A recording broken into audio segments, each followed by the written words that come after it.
tonight was the first night of the Republican National Convention, and it was a doozy. So it basically had two themes. One is, here's a black person saying largely nothing, but telling you to leave the Democratic Party. Here's a Latina or Latino person telling you, oh my God, my family loves America. You should love America too. And if you love America and you work hard, you should vote for Republicans. Why? I don't know, dude. Not based on policy or anything, but they told me I get money if I get. No, I'm kidding. Look, Kimberly Guilfoyle, all of a sudden is Latina. Apparently she's half Puerto Rican, half Italian or something. But she never talked about it when she was on Fox News. All of a sudden at the Republican convention, she's like, I am half Puerto Rican, and this Latina is here to tell you. Okay, all right. Jesus, Lord mercy. My ears are still bleeding from the Kimberly Guilfoyle speech. Okay, so that was half, but Kimberly Guilfoyle's in the other half as well. And the other half was just largely white folks coming out and screaming at you, danger! Danger! Who used to do that? That's Mystical, right? Mystical. Yeah. Oh, I'm proud of you, Cenk. He's going to be tomorrow night at the RNC. All he's going to do is he's just going to be a back person that comes out and goes, danger! Okay. They gotta see if they can use his music for Trump's speeches. Consider no one else will allow him to use their music, and it'll fit just fine. Just use that one part. That's all you need. Yeah. So. No, seriously, I've never seen anything like it. They're coming to the suburbs. They're a dangerous mob. Who's they? You know who they is. They're burning everything down. They're rioting all over the place. If you don't elect Donald Trump, we're gonna lose everything. The first speech, Charlie Kirk said they're going to, quote, eliminate everything we love. How's that for hyperbole? Who's we and who's they, and then what are those things that you love? Exactly. And then if it wasn't clear enough, when they brought on the McCloskeys, it became patently clear. So those are the two. That's the couple in St. Louis that pointed their weapons at peaceful protesters, and they just came out, and it was not a dog whistle. It was a bullhorn. Dog whistles, humans aren't supposed to be able to hear. It's kind of hints at racial undertones. There are no undertones here, there are overtones. They hit you in the head with that 2x4 of racial overtones. They're coming to the suburbs, and they walked around our house and didn't even get arrested. When we pointed weapons at them and threatened their lives, we got arrested. Can you believe that? Remember the America we loved? When white people could just brutalize black people and threaten to kill them, and there'd be no consequences. They're gonna take our entitlement away. Danger. There was one other theme that I did see, and it was the praising and the deity-like deference to Donald Trump. It was. Anytime you spoke about Donald, not every time, most times that you spoke about Donald Trump, you almost spoke to him. Mr. Trump, you're amazing. Mr. Trump, you've done this. Then there was that little roundtable of, I think it was veterans, potentially. We jumped in the middle of it. They were talking about some of them were captured and things like that. Trump spoke to another very well-known veteran that was captured, and he had no respect for him and his service to the country. Only these guys, because they're kneeling for him. So, and under that objective, you have to, there was again, correct me if I'm wrong, but I don't know if there was the same kind of, you have to talk directly to Trump, tell him he's amazing, tell him he's done revolutionary things that have never been done before, without saying, President Trump has done this. You have to go, Mr. President, you've done these things. Mr. President, I want to thank you for what you did for me. Mr. President, you yourself have done nothing else. They put together a video where people were talking about how much they love him, fine. But they tell him how much they love him to him so that he could take in all of the praise and fulfill his ego. It wasn't about trying to portray to the American people or even Republican voters that this is the guy who cares about your life. Look at how he cared about this person's life. No, it was, Mr. President, you care so much that I love you to the degree that I'm willing to die for you. There was no a direction towards the voters. It was all about him. Now, we all know conventions are all about the nominee. We get that. But this was directly and solely about him. You have to talk about how awesome you are, not how awesome Donald Trump is. So, Jayar, I have a perfect example of that in a second, but the members keep rolling in on YouTube. You know, hit the join button below and you become a member, and I'm seeing your names live. So, Billy Wig just joined, I Am That I Am just joined, Born Beauty Star just joined, and Patrick Darnell just upgraded their membership. You can do it at tyt.com/join, or you can hit the join button below if you're watching on YouTube. Love you guys, you make this show possible. Okay, to JR's point. When they had Joe Biden speaking to real people at the DNC, now these are all choreographed both at the Democratic convention and the Republican one, right? But he would listen to their stories. Oh, I'm a farmer in Indiana. I'm a worker in Pennsylvania. It's almost always swing states, right? Indiana, I made up, but it was probably Wisconsin. Okay, instead, right? And Joe Biden would listen to them and go, oh man, yeah, that sucks. I feel for you, because that's Joe Biden's, I was gonna say shtick, but it's largely true empathy, right? But the farmers wouldn't come on and be like, Joe Biden, you are the greatest person that ever lived. Without you, my head would explode. And him going, yeah, That didn't happen because that's insane. But with Trump, we've gotten used to it. So I'm not sure it even seems insane anymore. So yes, JR, the one you're referring to, they were all captives. One was in Iran, Venezuela, etc., all these different countries. And they're like, President Trump, you got me out. I would have died if it was a Democrat, but you are the greatest person that ever lived. Trump's like, that is true. Who's next? Oh, you are the best person ever. That is true. Who's next? Okay. By the way, half those guys are probably CIA. What are they doing in the middle of those countries? Okay. Well, we saw CIA, but not a big deal. Is what I thought how they were going to end each one of their speeches. Anyways. So now, even the less offensive speeches were riddled with lies because it's Republicans. There's no good things to say. No, that's not true. Look, I'll give them credit for a couple of things that were mentioned throughout that are fair points, which I always do. Criminal justice reform, Trump did do that. In fact, one of the speakers made a decent point. It was Vernon Jones, who was the Democrat who's supporting Donald Trump. He's African American. He's a state legislator in Georgia, and he said, "Look, Joe Biden did the crime bill, locked a lot of people up. Donald Trump did the criminal justice reform." Best point of the night, easily. Okay, so now there's nuance to that, but overall that's true, and they get to say that. Okay, so.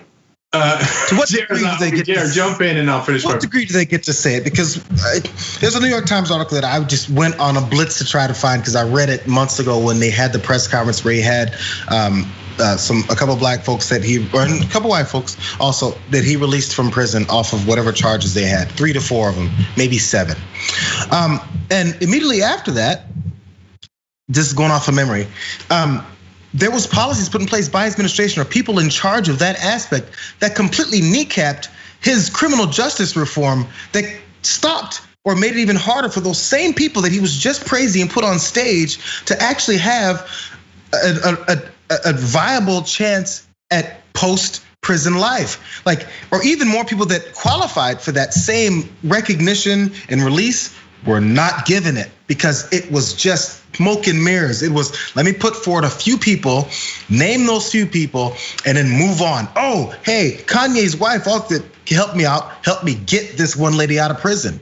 So that's all you got. And then you're gonna tout how you've done more for black people of all. First of all, if you think the only thing black people need in this country is to be released from prison, you've already told us that you think all black folks either are in prison or deserve to be in prison, because that's what the makeup of helping black people in this country is, number one. Number 2, you release 5 of them and you say you've renovated criminal justice reform in America. No, you haven't. You, again, like you always do, put a couple of people in front of you to make sure it looks a certain way, and then behind the scenes, completely disrupt the same policy that you said you've done to help black people. Anyone else.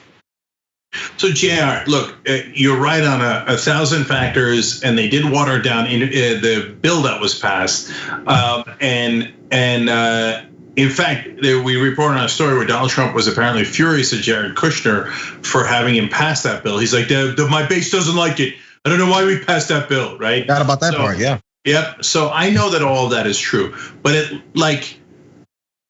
least they did do it and they did pass it. Okay, and I'm just trying to be fair. Okay, so that's the best case they got. Now, but even in the midst of saying stuff like that, they can't help but to totally pervert things. So Tim Scott came out and said, "Oh, the Democrats, they are using coronavirus to try to take money from you and give it to millionaires in New York and Hollywood." That was the best one. Now look, I can't stand the Democratic establishment, and if they were trying to do that, I'd be the first one to tell you, and I'd be the first one lined up to kick their ass. I don't know what the hell they're talking about. Okay. And they're like, oh, and the tax cuts went to you, and can you? No, they didn't. 83% of the tax cuts are going to go to the top 1%. They just stole $2 trillion from us, taking money from us and giving it to the rich. That's exactly what the Trump tax cuts were.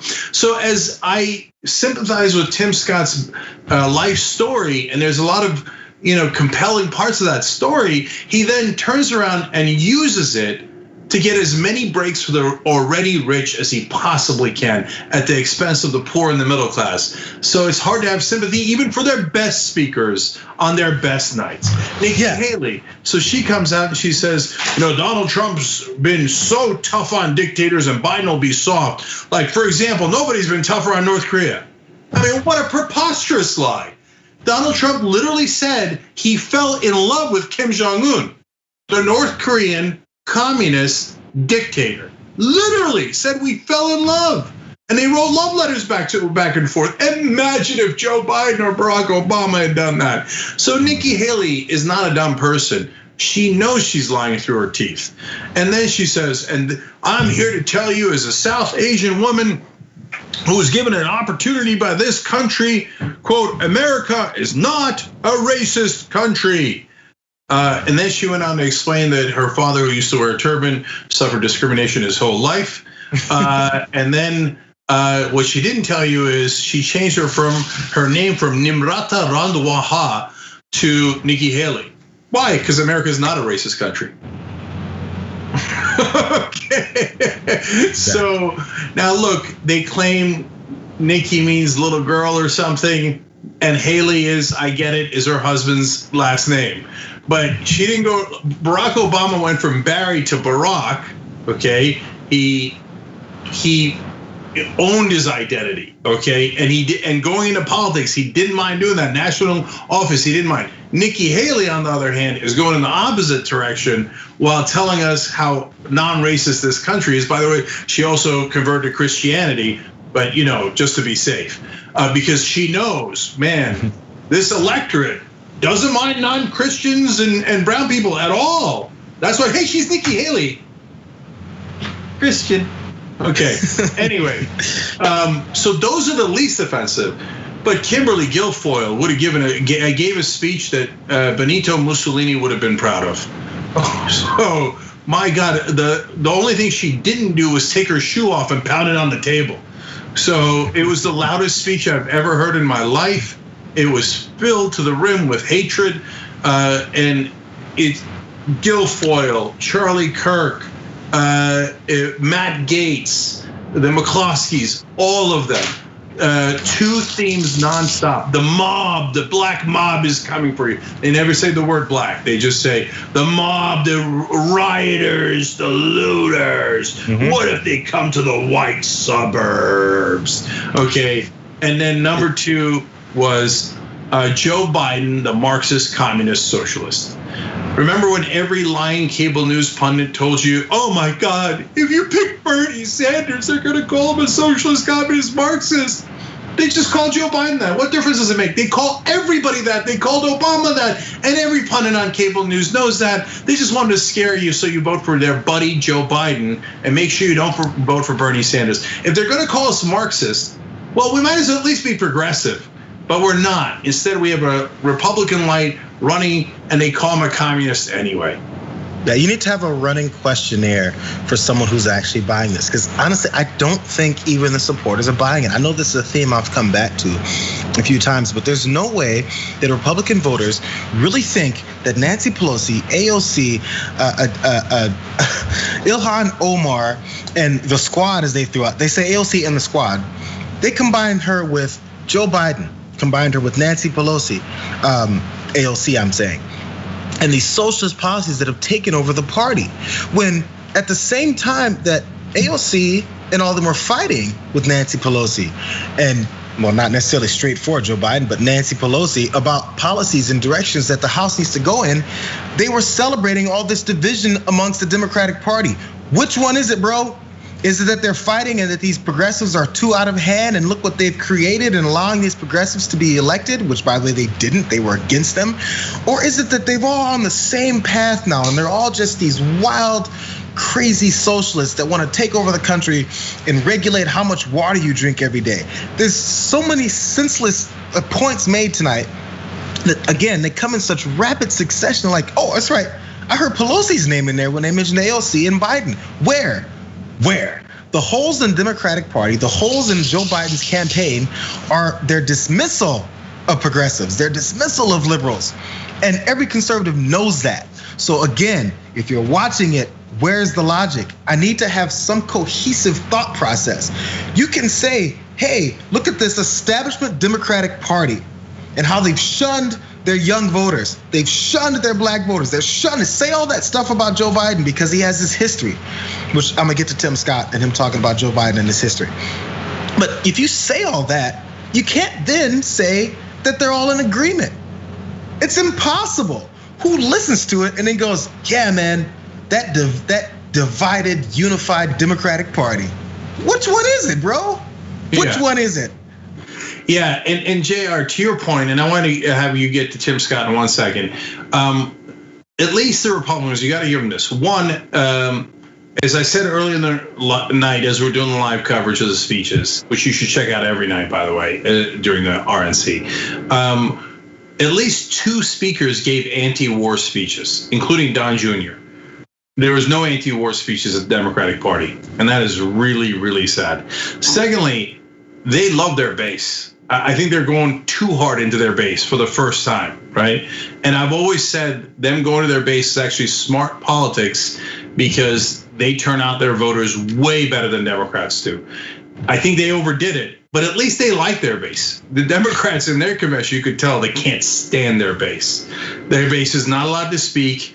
They're represented demographically, but they are not represented ideologically or through policy or even rhetoric. By the way, Young Turks, we love our base. Members that just signed up, S. Minch, Geraldo Cisneros, Megan Stepka. We love all you guys. Hit the join button below. We see all your names. Thanks for watching the Young Turks. Really appreciate it. Another way to show support is through YouTube memberships. You'll get to interact with us more. There's live chat emojis, badges. You've got emojis of me, Anna, John, Jayar. So those are super fun. But you also get playback of our exclusive member-only shows and specials right after they air. So all of that, all you gotta do is click that join button right underneath the video. Thank you.